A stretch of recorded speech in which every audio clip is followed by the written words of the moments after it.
Hola a todos y todas, mi nombre es Soledad Davis, coordino la plataforma educativa psicosimática dedicada al estudio de la astrología, la psicología y la conciencia, y hoy estoy acompañada por Nacho Bañeras. Hola Nacho, ¿cómo estás? Hola Soledad, encantado de estar aquí.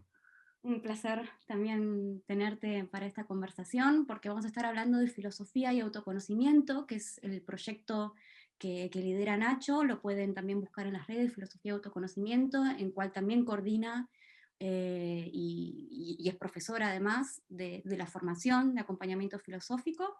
También es docente en una universidad de México, es doctor en filosofía y es terapeuta gestáltico y ha investigado también en el pensamiento simbólico, en otras miradas terapéuticas, así que está haciendo una integración súper interesante que vamos a estar conversando hoy. Y bueno, Nacho, filosofía y autoconocimiento. Venga. Venga, en principio el autoconocimiento creo que tanto yo como seguramente muchos que están oyendo esta conversación lo relacionamos directamente a la psicoterapia o a la psicología y no a la filosofía. Me gustaría si nos puedes contar un poco, bueno, tu recorrido en la filosofía como filósofo, eh, que te fue llevando a tu día de hoy y a esta integración en particular, ¿no? Venga. Como bien dices, generalmente relacionamos el autoconocimiento con el mundo terapéutico, con la psicología y muy marginalmente con la filosofía. No obstante, si digamos, atinamos un poco la atención, el autoconocimiento es algo que va ligado a nuestro día a día, a nuestra vida como personas. Es decir, desde que somos pequeños o vamos madurando con el tiempo, vamos teniendo una idea, una mirada hacia nosotros mismos. Vamos reconociendo quiénes somos, lo que nos cuesta, lo que no nos cuesta. Por tanto, diría que el autoconocimiento no es que esté ligado al mundo de la psicología o al mundo de la filosofía, sino que está ligado al mundo de la vida humana, de cada uno de nosotros. Y esa en realidad es mi experiencia, como supongo la de cualquiera, ¿no?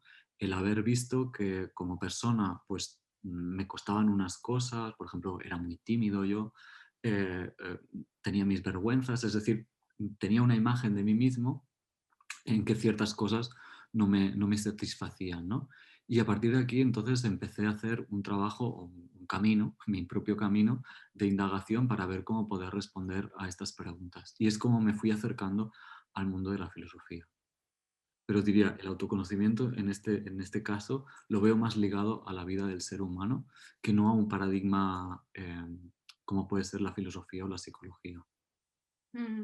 ¿Y en qué se distinguiría un acompañamiento terapéutico filosófico de uno psicológico, en este caso, desde tu trabajo? Vale, yo siempre que cuando presento las diferencias entre el mundo de la psicología y el mundo de la filosofía en cuanto a acompañamiento, en cuanto a autoconocimiento, siempre me gusta incidir en tres.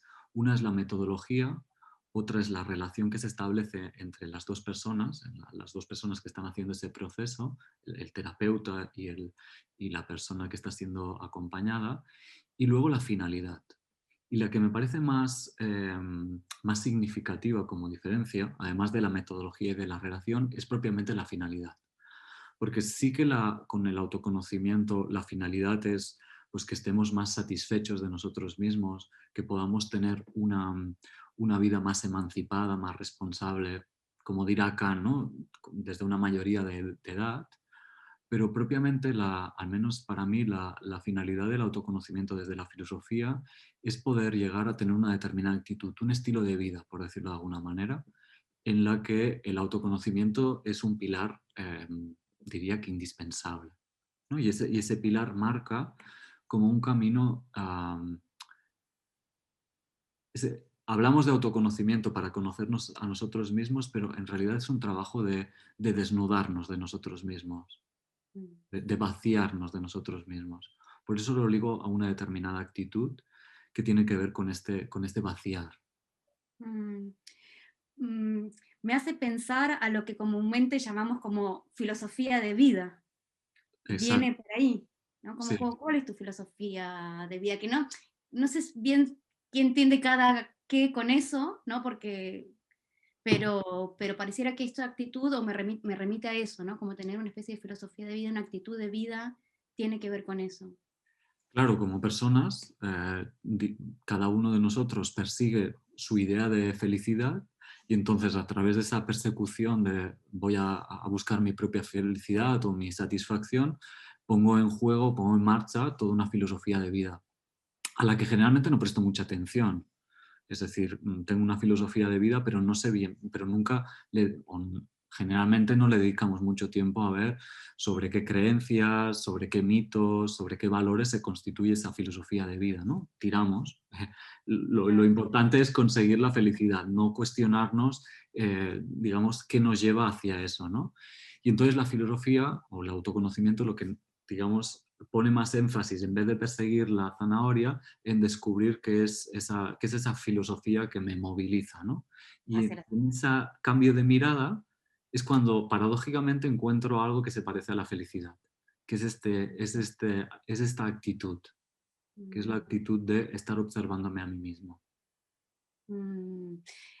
Cambiaría eso, cuando te refieres a actitud, se refiere a un cambio de mirada respecto a uno mismo, respecto a la vida, que tiene que ver con estas grandes preguntas, ¿no? Que las relacionamos a la filosofía como las grandes preguntas filosóficas sobre la existencia misma, quizás, digamos, como, digamos, Exacto, donde también el objetivo no es el autoconocimiento como objetivo, sino que en realidad es parte de una filosofía de vida o una actitud de vida, el autoconocimiento más que una finalidad.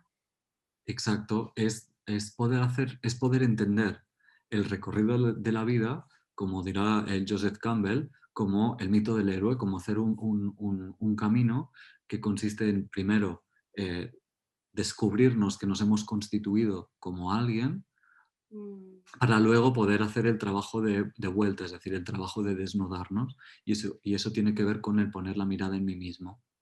mm, Claro, y que también sale como del contexto de consulta terapéutica, digamos, ¿no? Porque esto de la actitud de vida, ya como decías en un principio, lo lleva a la vida, lo lleva a lo cotidiano, lo lleva a nuestro día a día. Exacto, es decir, las personas que vienen a consultoría, al acompañamiento filosófico, vienen siempre por algún motivo que les genera malestar o sufrimiento. Entonces, de lo que se trata es de aprovechar esa brecha que se está dando, esa situación conflictiva o de malestar, para ver cómo se está constituyendo, es decir, cómo se está colocando esa persona en ese conflicto, para que la persona pueda ver qué creencias, qué paradigmas está movilizando, qué gafas, ¿no? Qué gafas lleva con las que está viendo el mundo. Pero esas gafas son muy subjetivas. Entonces, lo que permite el autoconocimiento es limpiarlas, es hacer ese proceso de catarsis, de purificación respecto a esas gafas. Pero en el propio acto de irlas puliendo, se va encontrando una manera de estar en el mundo, que es propiamente la manera de estar filosófica, que tiene que ver con el escuchar, el tener la capacidad de escuchar de una forma más profunda de lo que generalmente escuchamos. Cuando ponemos la mirada hacia afuera, tenemos una actitud muy diferente que cuando la ponemos hacia adentro, ¿no? Que cuando ponemos la mirada hacia adentro, la propia mirada y la propia actitud se va apaciguando, se va sosegando y entonces podemos ser críticos respecto a cómo estamos constituidos y a la vez ser creativos respecto a cómo nos queremos colocar delante del mundo. Eso Mm, permite esta actitud. mm, guay. Y tú como filósofo hoy en día, con el trabajo de acompañamiento que estás realizando, ¿cómo ves que afecta nuestra visión del mundo de manera cultural, ¿no? O la filosofía de vida en cuanto a cultura occidental y las problemáticas individuales? Bueno, pues aquí señalaría una muy evidente que es la racionalización, ¿no? El exceso vivir en la cabeza, el excesivo vivir en la cabeza y en un modo de vivir en la cabeza que gira en bucle generalmente. Generalmente estamos muy pendientes de nuestra cabeza, que va loca, es decir, que no para y tenemos es decir, llevamos una máquina que no sabemos gestionar, ¿no? Tenemos una máquina que no sabemos gestionar y que muchas veces nos domina a nosotros, nos controla a nosotros, ¿no? Y eso creo que es algo algo que tiene que ver con nuestro presente, con nuestra manera de entender el mundo y que también refleja un olvido de nosotros mismos, ¿no? Un olvido de nosotros mismos por esa voluntad o ese anhelo, eh, ¿no? de perseguir esa felicidad que por todos lados nos exigen a perseguir. Mm, mm. Qué llamativo, porque de hecho compartíamos hace un ratito que decías como este exceso de racionalidad, ¿no?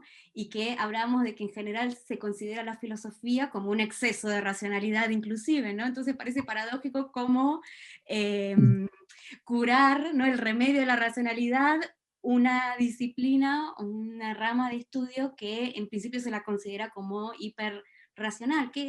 ¿Cuál es tu mirada sobre la filosofía? Digamos, ¿qué fuiste descubriendo en tu camino como filósofo también respecto a las distintas miradas en donde también empezaste a descubrir que no era solamente una cuestión de hiperracionalidad?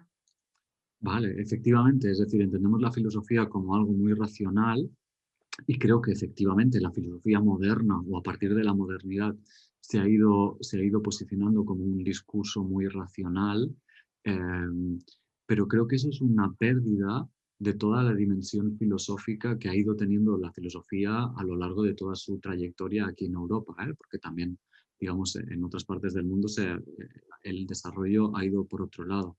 Pero la filosofía no solo era esta capacidad racionalizadora para poder responder a ciertas preguntas, sino que la filosofía estaba relacionada con prácticas de respiración, estaba relacionada con la práctica de la contemplación, que sería similar a la práctica meditativa, estaba relacionada con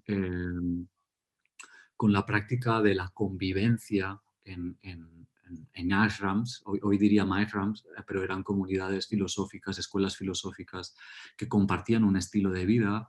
Es decir, la filosofía era mucho más que este pensar indagatorio a través únicamente de la razón y me parece importante poderla volver a rescatar por el potencial que tiene. Claro, claro, claro, claro. También recordando que a finales del siglo XIX es recién que la psicología emerge como disciplina, separándose de la filosofía, ¿no? Exacto, exacto, exacto. Y también coge esa disciplina de la psicología una vertiente muy científica que pierde el humanismo, que luego lo recupera, ¿no? Con el tercer movimiento de la psicología, eh, pero sí, pero también es otra indagación más racionalista otra vez para entender la psique humana. Mm. Y recién comentabas, ¿no? Sobre aquí en Europa, cómo se consideraba la filosofía. Em, ¿Te apoyas o has descubierto algún tipo de linaje filosófico que tenga esta vertiente? ¿Qué linaje nos puede llevar a hoy en donde también nos ayude también a recuperar este aspecto filosófico del autoconocimiento y como estilo de vida, como comentabas? Sí, sí, si hablamos de linaje podemos hablar de lo que se denomina como la filosofía perenne, que es aquella filosofía que ha hablado de este camino de autoconocimiento, este camino que posibilita la salida de mí mismo para contactar con algo que me trasciende, que me permite este camino de trascendencia y que me permite también contactar con algo que está por encima de mí, como la verdad o la belleza. Y entonces, a día de hoy, lo que sí hay no es bien ese linaje, sino que hay filósofos o filósofas que van reivindicando este linaje o esta tradición. Tus estudios en filosofía, que en realidad te encontraste con algo que no es lo que buscabas. ¿Cuál es la diferencia entre lo que se enseña como filosofía y lo que tú fuiste descubriendo a través de tu propia investigación y tu propia experiencia? Claro, yo lo que aprendí en la carrera es básicamente una enciclopedia de filósofos, una historia de filósofos, ¿no? Un contenido de lo que pensaban esos filósofos sobre el mundo, sobre la sociedad, sobre la filosofía o diferentes temáticas.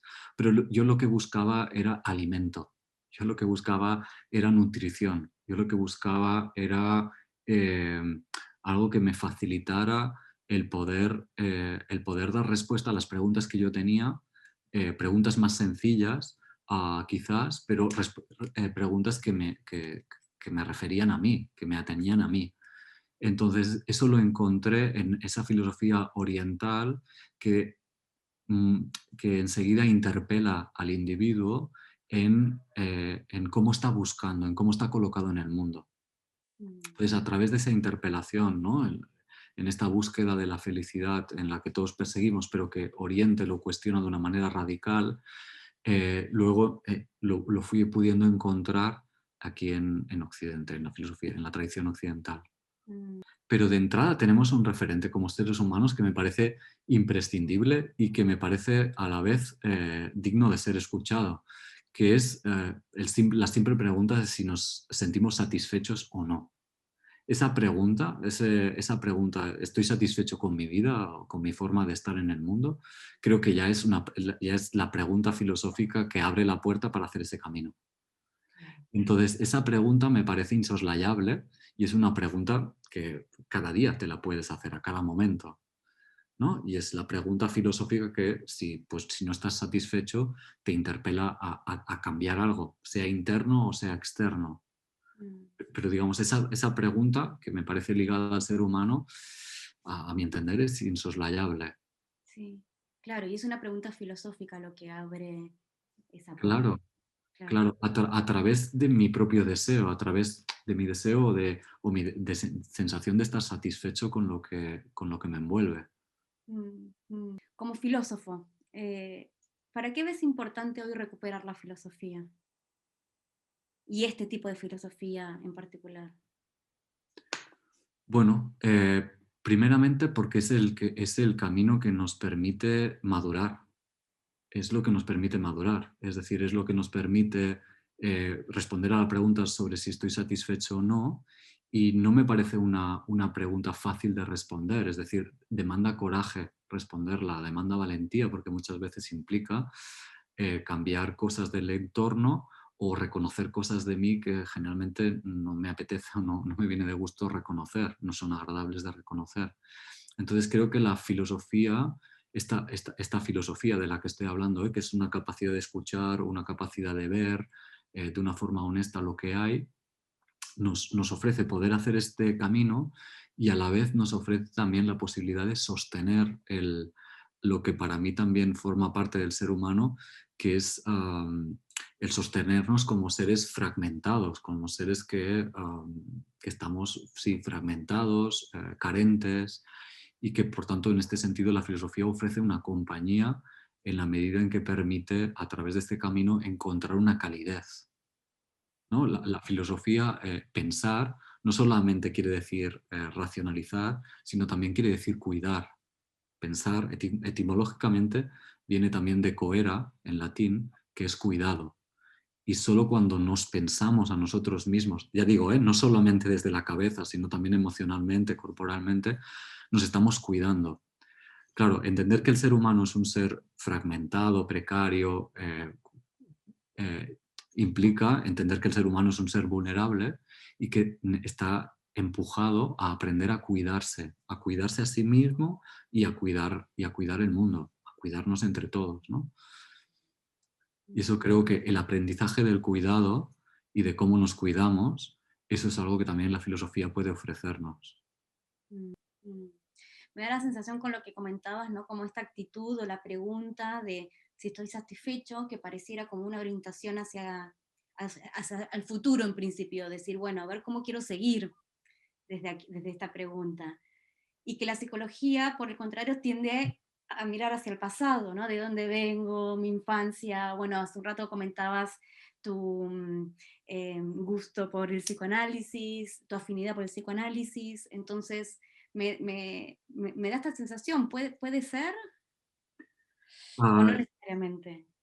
sí, es decir, la filosofía sí que pone el foco de atención en el proceso de madurar, pero claro, eso implica también poder ver de dónde vengo, en la medida en que dónde vengo va a responder a las creencias que he interiorizado o digamos, sí, al conjunto de creencias que he interiorizado de mi familia, de mi experiencia con el pasado, porque Mm, desde ahí me he ido constituyendo como persona. mm. Claro, pero poniendo énfasis quizás en las ideas o creencias que dan Claro, base a mi experiencia, a mi sensación, a mi emoción. exacto, Ah, exacto. porque son ellas las que me constituyen como, que constituyen las gafas con las que me veo a mí mismo y veo al mundo. Claro, claro, claro, claro. Son Y que los está que... directamente ligado a cómo siento el mundo. Y Exacto, siento a mis padres, y siento a mi es, jefe y tal. exacto. Mm, Entonces, poderlas detectar, poder coger distancia respecto a esas creencias, ver que no son mías, sino que son algo heredado y preguntarme qué quiero hacer con esas, me mm, permite modularlas y más no. Eso ya me abre el margen de libertad de para libertad. hacer ese proceso de maduración, ¿no? Y de poder tener una vida más propia, más emancipada respecto a mi propia forma de pensar. Mm. ¿Y podrías contarnos de qué se trata la formación que propones? Vale, y pues yo hace 6 años, me parece, empecé a hacer la formación, es decir, a ofrecer un curso que tiene una duración de 3 años para poder facilitar el acompañamiento a otras personas desde este paradigma. Entonces, una formación que tiene esta durada de 3 años y que la finalidad es doble, es poder acompañar a otras personas a través de un proceso de autoconocimiento. Es decir, los alumnos que hacen la formación realizan el proceso de autoconocimiento durante estos 3 años, que a mi entender es imprescindible para saber las gafas de las que parten, pero es que además, ¿no?, facilita que luego puedan acompañar desde la experiencia, ¿no? Mm, mm, No tanto desde la teoría, sino desde la experiencia. mm, Pero es a través de una síntesis que también recoge mi propia trayectoria. Es una síntesis en donde hay una filosofía, pero bueno, yo considero a Freud un filósofo, por tanto, psicoanálisis, Freud, Adler, Jung, toda la tradición psicoanalítica la considero que está constituida por filósofos. Bioenergética, eneagrama, ahí hay una combinación de diferentes disciplinas que me parecen interesantes para enriquecer la práctica filosófica. Pero ah, nada, muy contento de poder hablar del potencial que tiene la filosofía y de lo olvidada que tenemos esta capacidad, ya digo, nuestra, no hace falta ir a un filósofo, sino nuestra capacidad de hacernos preguntas y de escuchar las respuestas que a veces no queremos escuchar, ¿no? Porque nos dan miedo o implican cambios, ¿no? mm, Entonces yo creo que en este deseo que tenemos cada uno de nosotros, ¿no?, que ya lo dijo Aristóteles, de buscar la felicidad, hay como una llamada a hacer un camino que me parece muy bonita escuchar. mm, sí. Yo te agradezco mucho, Nacho, de nuevo también por también tu trabajo de difundir estas miradas filosóficas que se desconocen, creo que hoy en día. Y de hecho me surgió una pregunta, me surge una pregunta también con lo que decía. En este trabajo con las ideas, con las creencias, ¿dónde queda dentro del paradigma de filosofía y autoconocimiento de este enfoque el trauma, ¿no?, que es tan central en un proceso psicoterapéutico al menos? Claro, el trauma. Lo que pasa es que el trauma, eh, cuando hablamos de trauma, generalmente lo hablamos a través de hacer una interpretación de ese trauma. Y cuando estamos interpretando, lo que estamos haciendo es una narrativa de ese trauma. Una narrativa que viene figurada por metáforas, símbolos, creencias. Entonces, poder indagar a través de eso permite que la persona pueda ir comprendiendo cómo ha ido narrando ese trauma, cuáles han sido las repercusiones de ese trauma y cómo lo puede volver a aprender, es decir, aprender de ese trauma si es que hay algo para aprender y reconfigurar la narrativa respecto a ese trauma. Y junto con eso, la tarea del cuidado a la que predispone la filosofía, ¿no? ¿Cómo me cuido respecto a ese trauma? Y cómo aprendo a cuidarme sabiendo que tengo esa herida dentro. Mm, muchas De gracias de nada, nuevo. de nada, Y tío.